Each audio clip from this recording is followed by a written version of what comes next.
जय गुरुदेव। और दोस्तों, मेरे चैनल सिद्ध सावर मंत्र में आपका एक बार फिर से हार्दिक स्वागत है।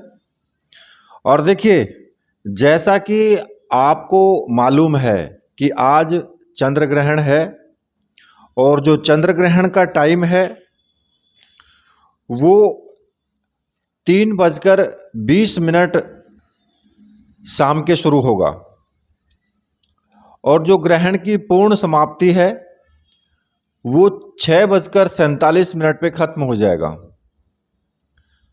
और इस चंद्र ग्रहण में आपको किस प्रकार से साधनाएं करनी चाहिए या फिर कौन कौन सी साधना आप कर सकते हो, क्या इसका महत्व है, उन सभी चीज़ों के बारे में मैं आज आपको इस वीडियो के माध्यम से बताऊंगा।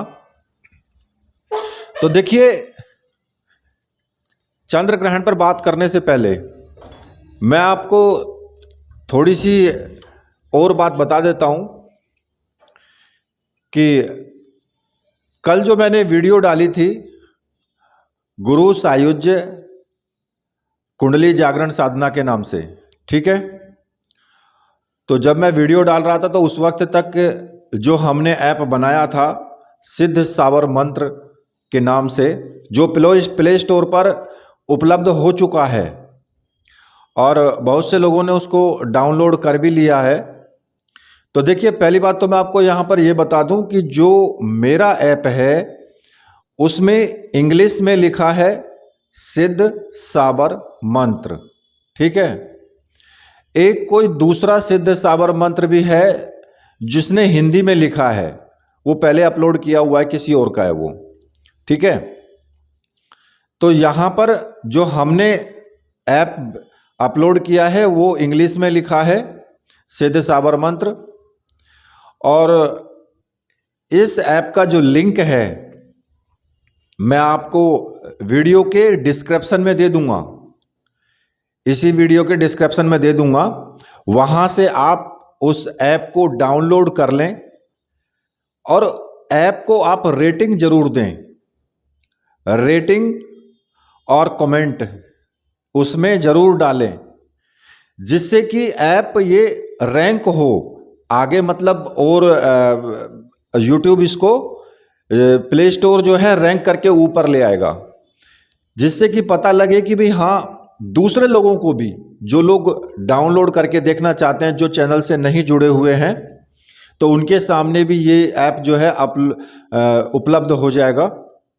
तो उससे ये चीज़ होगी कि जो लोग साधना के क्षेत्र में हैं, जिनको सही गाइडेंस नहीं मिल पाता है, उनको इस ऐप के माध्यम से सही गाइडेंस मिलेगा। अब मैं आपको एक बात और बता दूं यहाँ पर कि इस ऐप में बहुत सी साधनाओं को दिया गया है। साबर मंत्र के लिए इसमें अलग विषय है, अप्सरा साधना के लिए यक्षिणी साधना, योगिनी, 10 महाविद्या, भूत प्रेत पिशाच भूतनी साधना और अन्य साधनाएं, ये सब इसमें बटन दिए हुए हैं और प्रत्येक के बारे में विस्तार से बताया है। और दूसरा, समय समय पर ये अपडेट होता रहेगा, क्योंकि मैं इसमें और सामग्री जोड़ता रहूँगा, तो आप इसको अपडेट करके जो नई सामग्री इसमें आए, जो भी नई साधनाएं आए, उनको भी आप अपने मोबाइल पर ही देख सकते हैं।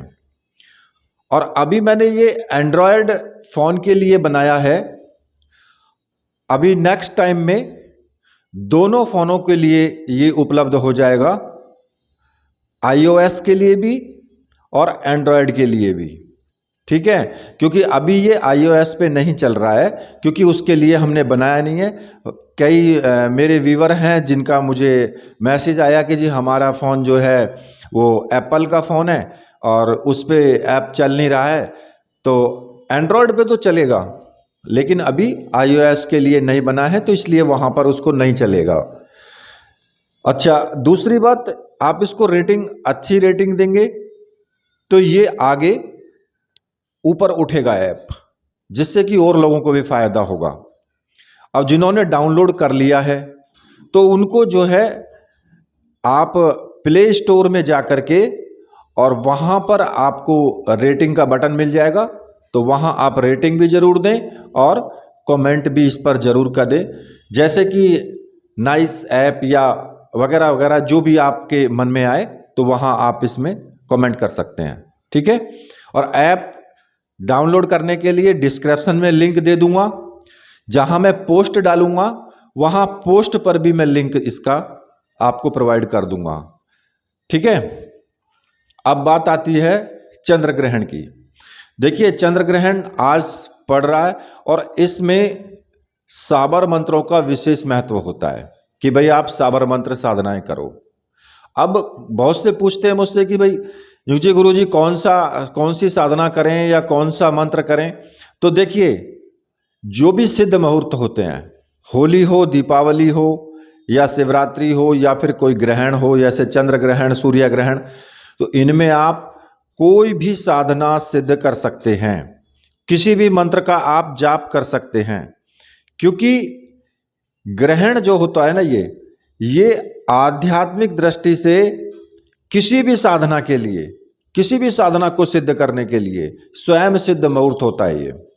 और ग्रहण के दौरान जो साधना की जाती हैं उन साधनाओं में सामान्य दिनों में जो साधना की जाएंगी उनसे कई गुना क्या हजारों गुना फल ज्यादा मिलता है, क्योंकि साबर मंत्र और टोटके या फिर वैदिक मंत्र जो भी इस दौरान किए जाएंगे उनका जो काउंटिंग होता है ना, वैसे आप एक माला करोगे तो एक माला ही काउंटिंग होगी, ग्रहण में करोगे तो एक माला 100 माला के बराबर होती है। तो इसलिए ग्रहण में किसी भी मंत्र की साधना करो, चाहे वो रक्षा मंत्र हो या विद्वेषण मंत्र हो या फिर वशीकरण मंत्र हो, साबर मंत्र हो या फिर वैदिक मंत्र हो या अघोर मंत्र हो, कोई से भी आप कर सकते हैं। इसमें देखो मैं आपको इसमें कुछ नियम इसके बता देता हूं। साबर मंत्रों में क्या होता है कि विशेष इसमें सबसे बड़ी उनकी विशेषता यह होती है कि वो सरलता से सिद्ध हो जाते हैं, लेकिन इसमें थोड़ी सी आपको ये भी रखना है कि जब सूतक काल शुरू हो तो ग्रहण का शुरू होने से पहले, जब ग्रहण शुरू होने वाला हो, मान लिया कि 3:20 पे ग्रहण शुरू होगा, तो उससे पहले ही एक बार स्नान जरूर कर लें। ठीक है, और ग्रहण समाप्त होने के बाद फिर आप एक बार स्नान जरूर करें। ठीक है, आसन आप कोई सा भी ले सकते हैं, कुशा का आसन ले लें या ऊनी आसन ले लें, या जो हमारे पास से आपके पास आसन गया है, जिन लोगों ने गुरु साधना की सामग्री मंगाई है तो आसन भी हमने उनको दिया है, तो उस आसन को भी आप ले सकते हैं। ठीक है, अब साधना के दौरान आप क्या करेंगे, पूजा घर को बिल्कुल भी नहीं छेड़ेंगे। जो आपका पूजा घर है वहां तो आप क्लोज कर देंगे बिल्कुल, और दूसरी जगह कहीं पर भी एकांत में, घर में, कहीं पर भी आप आसन डाल करके उत्तर या पूर्व दिशा या जिस मंत्र के लिए जो भी दिशा बताई गई है उसी दिशा की तरफ मुख करके आसन नीचे डाल लेंगे, सामने एक दीपक जला लें, तेल का या घी का बस। ठीक है, आपकी अपनी माला है तो ठीक है, अगर माला नहीं है तो फिर बिना माला के भी आप जाप कर सकते हैं या मानसिक जाप भी कर सकते हैं इसमें। ठीक है, लेकिन तेल का या घी का दीपक जरूर जला लें। इसके अलावा किसी भी मतलब कोई भी सामग्री की इसमें कोई आवश्यकता नहीं है। और देखिए ग्रहण काल में किसी नए मंत्र को सिद्ध करने की बजाय अगर आप कोई नया, एक तो होता है कि भाई आप पहले से ही किसी मंत्र का जाप कर रहे हैं, एक होता है कि बिल्कुल नया है, आपने उसका जाप ही नहीं किया है, तो अगर नए मंत्र को जाप करने की बजाय पुराने ही मंत्र को किसी को अगर आप जाप करें जिसका कि आपने पहले भी किसी ग्रहण में जाप किया हो या फिर आपने उसकी साधना की हो, तो आप उसी को करें। ठीक है भाई, मैंने 4 महावीर का मंत्र दिया है, रक्षा मंत्र, और ओम नमः वज्र का कोठा वाला दिया है, और भी बहुत सारे दिए हैं, क्योंकि अब सबका विवेचन यहाँ करना तो संभव नहीं है, लेकिन YouTube पर तो आपने देखा ही है। और अगर आपने YouTube पर वीडियो पूरी देखी है, क्योंकि मेरी वीडियो को कभी भी आप स्किप करके ना देखें, अगर आप स्किप करके देखेंगे तो हो सकता है कि उस बीच में कोई महत्वपूर्ण जानकारी आपकी छूट जाए। क्योंकि जो स्किप स्किप करके देखते हैं ना, वो पूरी विधि को नहीं समझ पाते हैं। क्योंकि मैं कोई कॉपी किताब लेके तो बैठता नहीं हूं, मेरे मन में आया, जैसा आता रहता है मैं आपके सामने बोलता रहता हूं। ठीक है, अब उस वक्त क्या मैंने बोल दिया, आप स्किप करके निकल गए, और वो बहुत ही इंपॉर्टेंट बात थी। तो इसलिए पूरी वीडियो को देखा, जिन्होंने देखा होगा वो बहुत अच्छी प्रकार से समझ गए होंगे। तो इसमें आप जो है, जैसे कि कार्य सिद्धि कोई मंत्र है, उसका भी आप जाप कर सकते हैं। अप्सरा साधना का आप जाप कर सकते हैं, जो मंत्र आपने पहले जपा है या जिस मंत्र से आप साधना कर रहे हैं पहले से ही। यक्षिणी का, योगिनी का, या 10 महाविद्या, या भगवान शिव, गुरु मंत्र। मतलब कहने का मेरा ये है कि आप किसी भी मंत्र का जाप कर सकते हैं। इसमें कोई भी ऐसा कुछ नहीं है कि फलाना विशेष मंत्र ही सिद्ध होगा। बस इतनी चीज का ध्यान रखना कि वो मंत्र जो आप जपें, भाई नया जपोगे तो उसमें टाइम लगेगा सिद्ध होने में, और जो आपने पुराना ही जपा है तो वो तो और भी ज़्यादा ताकतवर हो जाएगा। तो इस चीज़ का ध्यान रखें कि जो पुराने आपने जपे उन्हीं को आप जपें। ठीक है, और इस बीच में जैसे कि मान लिया आप अप्सरा साधना का कोई मंत्र आप जप रहे हैं, या यक्षिणी का, या योगिनी का, या महाविद्या का, तो या भैरव जी का, तो आपको उसमें कुछ अनुभव हो सकते हैं, ग्रहण में भी आपको अनुभव हो सकते हैं। ऐसा कोई जरूरी नहीं है कि ग्रहण में अनुभव नहीं होते, ग्रहण में भी अनुभव हो जाते हैं। ठीक है, और एक मैं आपको इसमें बहुत महत्वपूर्ण टोटका मैं आपको बता रहा हूं, आर्थिक उन्नति के लिए। ठीक है भाई, जब ग्रहण पड़ना शुरू हो जाए तो ग्रहण के दौरान आप क्या करें, अगर आपके पास चांदी का कोई सिक्का है तो उसे जो है दूध और गंगाजल दोनों का मिश्रण कर लें, और उसमें उसको डुबो करके रख दें।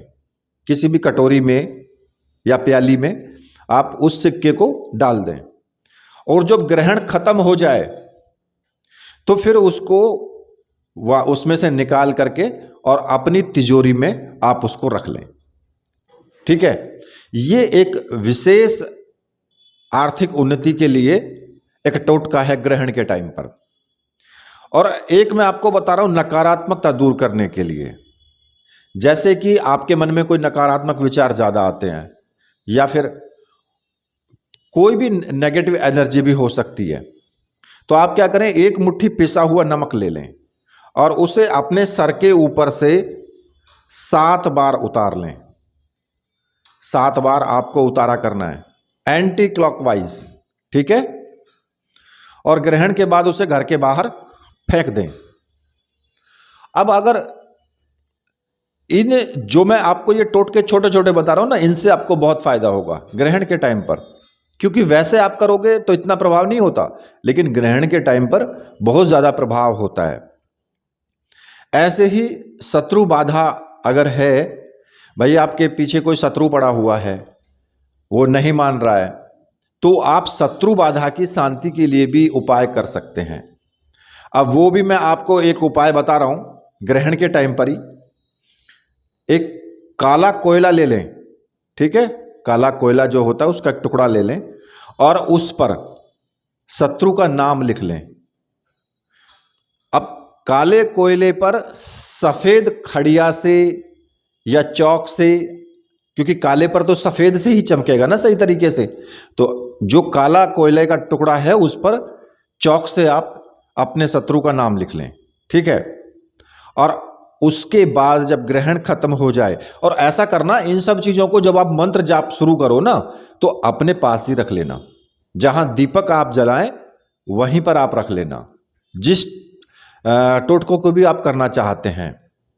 तो उसके बाद में इस काले कोयले को जब ग्रहण समाप्त हो जाए, या तो बहते हुए पानी में आप इसको डाल दें, या फिर इसको जो है जमीन में आप कहीं पर भी गाड़ दें। इन टोटकों से आपको बहुत ज्यादा प्रभाव मिलेगा देखने के लिए। और देखिए, जैसे कि पुराने रोग अपने स्वास्थ्य के लिए, या कोई घर में कोई लंबे समय से बीमार आदमी चल रहा है, तो ग्रहण काल में का जो समय होता है वो ऊर्जा बदलने के लिए बहुत श्रेष्ठ होता है। तो उसके लिए भी आप एक टोटका आजमा सकते हैं। एक पानी वाला नारियल ले लेना, ठीक है, और उसे बीमार जो व्यक्ति है ना उसके ऊपर 21 बार एंटी क्लॉकवाइज उसको उतार लें और ग्रहण के दौरान उसको अपने पास ही रखें और ग्रहण खत्म होने के बाद फिर आप उसे जो है बहते हुए पानी में प्रवाहित कर दें या पीपल के पेड़ के नीचे रख दें, ठीक है। और इसके लिए मंत्र का जाप जो करना है वो मैं आपको बता रहा हूं। ओम जूं सह, रोगी का नाम बोलेंगे फिर, या अपने लिए कर रहे हैं तो मम लगा देना है, ठीक है। पाल्य पाल्य सह जूम ओम, यानी पूरा मंत्र हो गया ओम जूम सह मम पाल्य पाल्य सह जूम ओम। इस मंत्र का आप जाप करेंगे, रुद्राक्ष की माला ले लें, ठीक है, और पूरे ग्रहण करते रहें और लास्ट में उस नारियल को बहते हुए पानी में विसर्जित कर दें या किसी पीपल के पेड़ के नीचे रख दें। और जहां मम शब्द मैंने बोला है, अपने लिए कर रहे हो तो मम ही रखना, और अगर दूसरे के लिए कर रहे हो तो वहां पर मम की जगह उस रोगी का आपको नाम बोलना है, ठीक है। अगर आपके पास में गुरु मंत्र है या कोई अन्य साबर मंत्र है जिसे आप सिद्ध करना चाहते हो तो अब बस वही है कि पवित्रता का जरूर ध्यान रखें, साफ कपड़े पहने, सफेद रंग के या पीले रंग के, ठीक है। और ग्रहण काल में जो है आप उस मंत्र का जाप करें, गुरु मंत्र का या कोई भी। और जब ग्रहण काल खत्म हो जाए तो या तो आप चींटियों को कुछ खिला दें, चींटी जो होती है ना उनके बिल पर जा करके कुछ उनके लिए खाने के लिए डाल दें, या गाय को कुछ खिलाएं। ये मंत्र की दक्षिणा मानी जाती है कि आपने मंत्र जपा है, उसके लिए दक्षिणा दे दी गई है, ठीक है। एकाग्रता से मंत्र को जाप करें, साबर मंत्रों का जोर जोर से नहीं बल्कि उपांशु जाप बुदबुदाते हुए करना चाहिए। कुछ लोग जोर जोर से जाप करते हैं ना बोल करके, वो गलत होता है। वाचिक जाप नहीं, उपांशु जाप आपको करना है, ठीक है। और ग्रहण के दौरान जो है महिलाओं के लिए विशेष चीज मैं बता रहा हूं कि ग्रहण के दौरान जो है जो गर्भवती महिलाएं हैं वो धारदार चीज जैसे कि चाकू सुई इन चीजों से दूर रहना है, केवल मंत्र का जाप करें या मानसिक जाप करें, ठीक है। क्योंकि ग्रहण काल में सुई चलाना या चाकू चलाना ये अशुभ माना जाता है, इसको नहीं करना चाहिए। और जब ग्रहण खत्म हो जाए तो गंगा जल का जरूर छिड़काव करना है, पूरे घर में गंगा जल का छिड़काव जरूर करें जिससे कि वो नकारात्मकता खत्म हो जाए, ठीक है। अब इस ग्रहण में कुछ टोटके आप और भी आजमा सकते हैं जो मैं आपको बता रहा हूं। छोटे छोटे हैं ये लेकिन बहुत प्रभावशाली हैं। रुका हुआ धन, अगर रुका हुआ आपका कहीं पे धन है तो उसके लिए भी आप कोई आपका पैसा नहीं दे रहा है, एक कोरा कागज होता है ना उस पर उस व्यक्ति का नाम लिख लेना है जिससे आपको पैसा लेना है। और ग्रहण के टाइम उस पर राहु मंत्र का जाप करना है, ठीक है। मंत्र मैं बता रहा हूं, ओम राम राहवे नमः। और ग्रहण के बाद उसे कागज को आप जला दें, ठीक है। अब घर की शुद्धि के लिए एक तांबे का लोटे में ले लें और उसमें पानी भर लें और उसमें तुलसी के कुछ पत्ते डाल दें। लेकिन यह चीज ध्यान रखें कि ग्रहण से पहले तुलसी के पत्ते तोड़ लेना है, ठीक है। ग्रहण पड़ते टाइम नहीं, ग्रहण से पहले ही तोड़ करके रखें, उसमें डाल दें और ग्रहण के बाद पूरे घर में उसका जो है छिड़काव कर दें। अब सौभाग्य वृद्धि के लिए बता रहा हूं कि ग्रहण समाप्त होते ही अपने सामर्थ्य के अनुसार जो है काले तिल, गुड़ या कंबल किसी भी जरूरतमंद व्यक्ति जो होता है गरीब गुरबा उसको दान कर दें, ठीक है। इसमें कुछ चेतावनी भी हैं। साधना के जो दौरान है दीपक बुझना नहीं चाहिए, ध्यान रखें, ठीक है। इसे अखंड रखने की कोशिश करें, जब तक ग्रहण पड़े तब तक वो जलता रहना चाहिए। इतना पहले ही उसमें घी या तेल डाल लें या फिर बीच में उसमें आंख खोल करके आप देख सकते हैं कि वो जल रहा है या नहीं जल रहा है, उसमें तेल खत्म हुआ है, घी खत्म हुआ है या नहीं हुआ है, ठीक है। और ग्रहण के दौरान ब्रह्मचर्य व्रत का पालन करना है, शारीरिक रूप से भी मानसिक रूप से भी ब्रह्मचर्य का पालन करेंगे।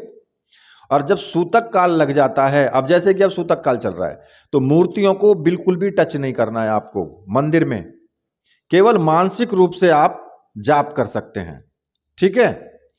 अब मैं आपको बताता हूं, इसमें ग्रहण में आप हवन भी कर सकते हैं। जैसे कि पहले से ही आम की लकड़ियां ला करके रख लें और कपूर की सहायता से उसमें जो है आग जला लें और थोड़ी सामग्री रख लें और मंत्र पढ़ते हुए आपको आहुति उसमें देनी है। थोड़ी सी आहुति मंत्र पढ़ते हुए आप दे सकते हैं, लेकिन जब आहुति दें तो अंगूठे के पास वाली उंगली जो है वो टच नहीं होनी चाहिए। और जो साबर मंत्र हैं उनमें स्वाहा शब्द आपको नहीं लगाना है। वैदिक मंत्रों में स्वाहा शब्द का इस्तेमाल कर सकते हैं।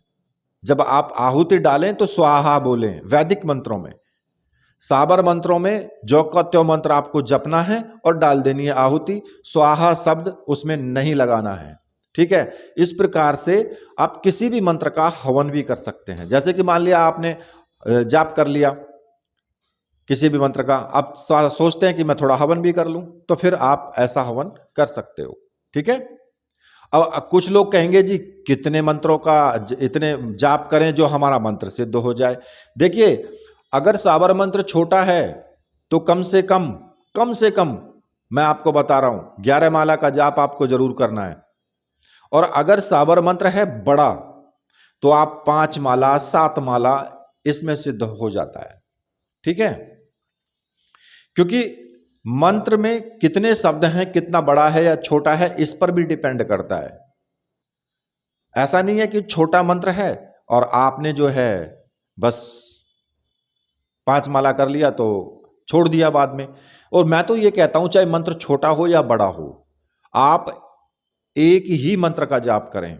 ये ना सोचें कि मैं ग्रहण काल में 2 मंत्र सिद्ध कर लूं, 3 मंत्र सिद्ध कर लूं, क्योंकि आप ना तो उधर के रहोगे ना उधर के रहोगे, दोनों में से कोई सा भी सिद्ध नहीं होगा। क्योंकि पूर्ण उसका जाप हो नहीं पाएगा एक मंत्र का, तो फिर सिद्ध कैसे होगा। तो इस चीज का विशेष ध्यान रखें। एक ही मंत्र को ले लें बस और उसी का जाप पूरे ग्रहण करें। यह नहीं कि दूसरा मंत्र चालू कर दिया थोड़ी देर बाद, फिर तीसरा चालू कर दिया थोड़ी देर बाद, सोचे कि एक बार में ही सबको सिद्ध कर लूं। नहीं, आप केवल वो मंत्र चूज करें जिस मंत्र का आपने पहले अच्छे से जाप किया है या अच्छे से उसकी साधना की है, तो उसी मंत्र को जपें जिससे कि वो मंत्र बिल्कुल एकदम परफेक्ट सिद्ध हो जाए। ठीक है। और उसमें पावर आ जाए। तो इस चीज का आपको ध्यान रखना है। अब चाहे वो मंत्र अप्सरा साधना का हो, यक्षिणी साधना का हो, या महाविद्या का हो, या गुरु मंत्र हो, या शिव की साधना हो, कोई भी हो, A to Z कोई भी मंत्र आप सिद्ध कर सकते हैं। ये मैंने विशेष वीडियो आपके लिए थोड़ा सा इंस्ट्रक्शंस का बनाया है बस।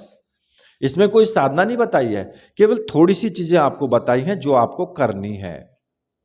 और इसमें नंगी आंखों से ग्रहण को कभी देखने का प्रयास ना करें, क्योंकि इफेक्ट जो है वो बुरा पड़ता है आंखों के ऊपर। तो इसलिए इस चीज को भी आपको ध्यान रखना है। ठीक है। अब इसी के साथ मैं वीडियो को यहीं पर समाप्त करता हूं। मेरे साथ बोलिए, बोलिए वीर बजरंगबली हनुमान जी महाराज की जय। बोलिए मेरे परमहंस गुरुदेव की जय।